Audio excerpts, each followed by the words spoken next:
is good, folks? It is Chrissy here. I'm here to talk to you guys about my first trimester. Kind of a recap. I am well past my first trimester at this point. I told myself that I'd make these videos before, but it didn't work out.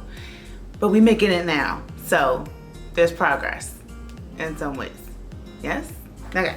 So my first trimester, technically what people say that's what? The first 12 weeks, the first 14 weeks, we don't know. So I'm just gonna drag it all the way across to the 14 weeks so everybody's included. Let's be inclusive here, right? Okay. I have notes in front of me because I don't know if pregnancy brain is so real, but it can be a little bit. I just wanted to, you know, be prepared. So, you see me looking down? Notes. Okay, my first trimester, one of the biggest symptoms that I experienced was a heightened sense of smell. The ability to smell at a heightened level, dog level even, wolf level. And able to smell things a lot more strongly than usual. And that was special. That was special. I still have it a little bit. I'm now in my third trimester, but it was to the point where I would smell something and it would make me, look, these are pregnancy updates, so just know. It would make me want to vomit, like legit. Like it would be, like my husband, he had those little Febreze plug-in things. You plug in and they just kind of spray every 30 seconds or every 3 minutes or whatever they do. I would walk in the house and want to vom, like legit. The smell, it was just like too much, like concentrated times 1,000. My sense of smell was off the charts, and it still somewhat is, but I don't have the aversion, so I'm not feeling like I have to, you know, when I'm smelling something I have to throw up or anything like that. But yeah, first trimester, that was no joke. Another symptom that I encountered was nausea. Morning sickness. That is a whole cancel. Whoever came up with morning sickness, you're canceled, because it's all day sickness, okay? You feel it in the morning, you feel it at lunch, you feel it for a snack, you feel it going to bed. It's all day. It's all day, all night. It's 24-hour sickness. Just nausea all the time.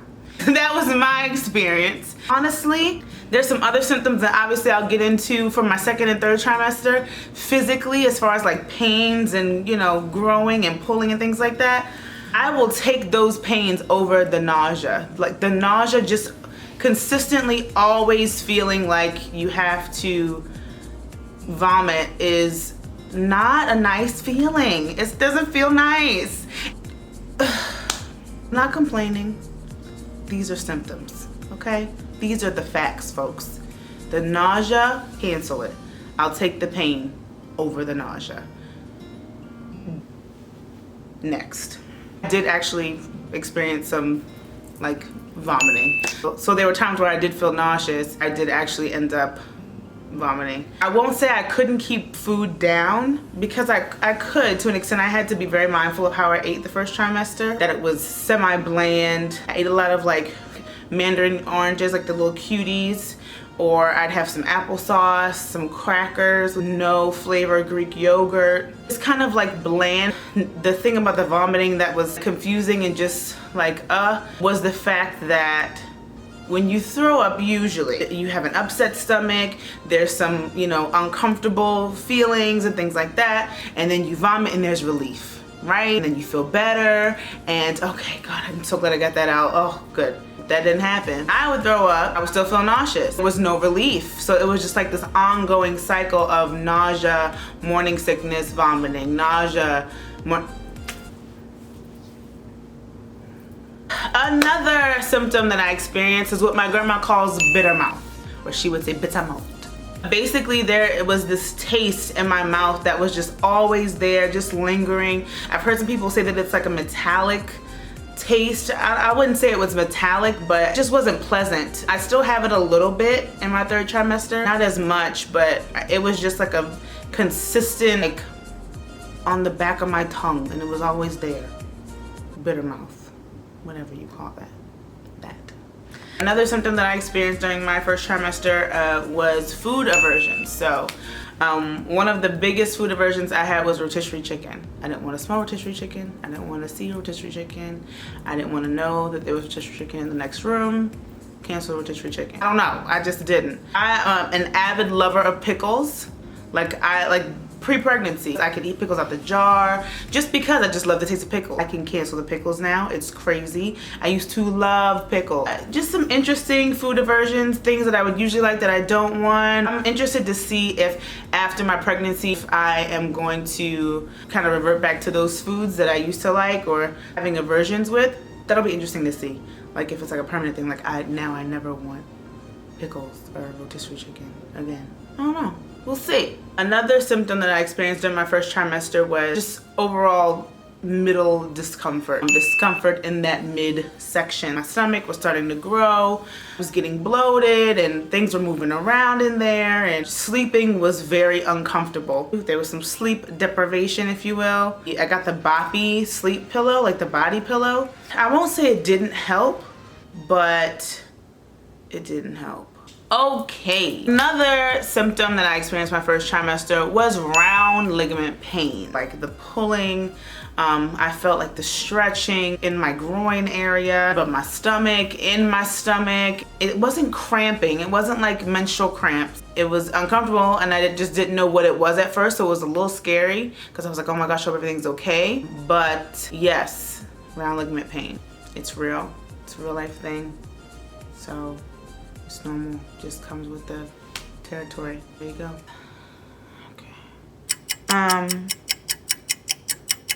So I was braiding this young lady's hair and I started to feel this pain. And when I say pain, it started from the side of my hip, radiated across like my groin area up to my stomach, kind of like tightened back again, and then it came back down, and I was like, what the Francis is this? I'm in my first trimester. What is this? What is going on? I would move, I would try to stand up, I'd try to sit down. Just like, what is this? I attempted to go to the bathroom to see if like, go to the bathroom would help. I don't know. Let's try, you know. And it was gas. That pain was like, pregnancy will do some funky things to you. It's an interesting process. So, gas, good old gas. Feeling tired a lot, catnapping all day in between clients while I was working, 15-20 minutes if I had a little break, napping. I got home, I would nap. In the morning after I got up, I would nap. When I got home, I would nap.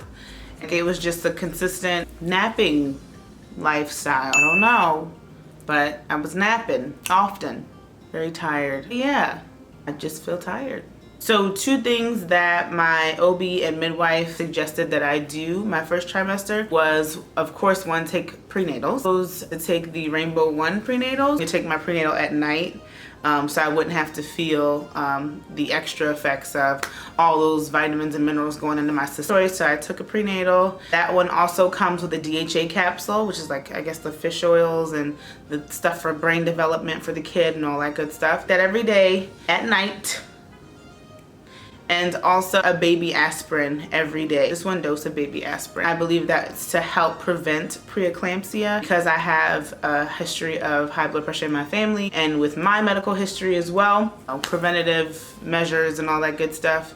Also, they gave me my first glucose test. I think I was supposed to get that at 13 weeks. So I had a total of 3 glucose tests this entire pregnancy. That is more than average, 100%. Because of my weight, I guess some other thought, I have no idea. Because of my weight, they were worried that I would have diabetes, gestational diabetes, which I didn't. I'm at the end of my pregnancy at this point, and I've always got good tests for my glucose testing, but it's my first trimester. I had to take that at about 13 weeks, and then, you know, I took 2 other ones as well. All preventative measures, it worked out. So yeah, those are symptoms that I experienced during my first trimester with my baby. Let me know if you guys experienced anything similar. If you're like, oh yeah, I did experience that. I had that aversion. That was a cancel too. I didn't like that either. Let me know in the comments. Let me see. I'll see my next video soon about my second trimester update. Some things that I experienced during that time as well. Look out for that. And thanks for watching. Good bless.